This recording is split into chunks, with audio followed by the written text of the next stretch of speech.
A new report from the financial institution Desjardins says the rise of gig work, artificial intelligence, and rapid population growth has had a big impact on the prospects for Canada's youngest workers.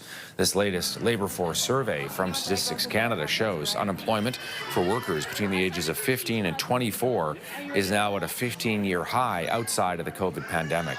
The report by Desjardins notes the rise of the gig economy. App-based work often includes barriers for young people. Age restrictions on those apps can sometimes limit opportunities for those 18 and older, meaning, some workers who previously got paid to walk dogs, cut lawns, maybe paint homes, could be cut off from some of those jobs. It also found international students also had a lot of issues disproportionately being affected. Kari Norman is my guest, an economist at Desjardins. She is the co-author of the report. She is in Toronto today. Thanks for taking the time for us here, Kari. Oh, it's my pleasure. What surprised you most about these numbers? What do people need to know here? Yeah, it's a very complicated situation.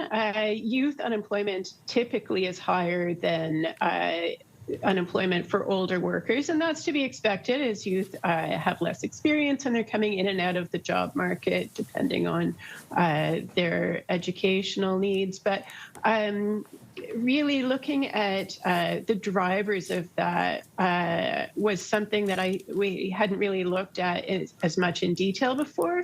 So the increase in population of youth has really impacted the unemployment. So we note that provinces with higher youth population growth are struggling more with unemployment for that cohort.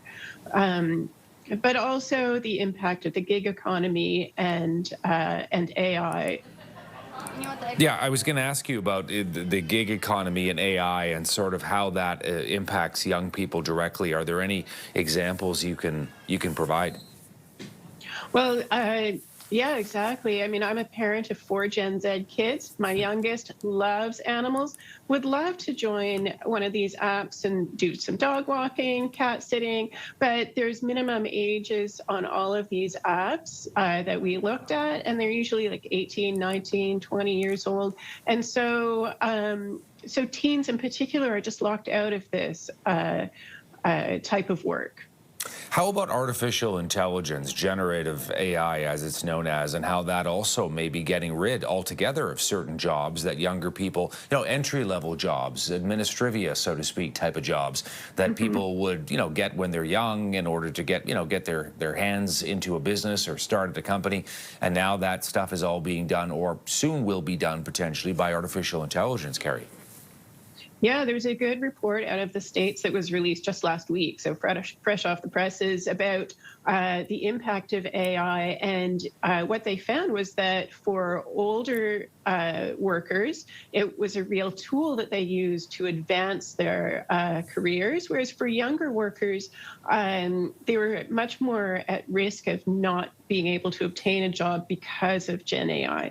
So this is something that I think each sector is going to have to really look at to make sure that we're not removing that first rung on the ladder between graduating post-secondary and starting their career, because without that rung there, we're going to have a bottleneck of graduates who can't get into the market. And then a few years from now, those companies are going to notice that they haven't got anybody to fill those next level positions because they didn't have any in those early first positions. You talked about being a mom of 4, so what's the advice you give your kids, Kari?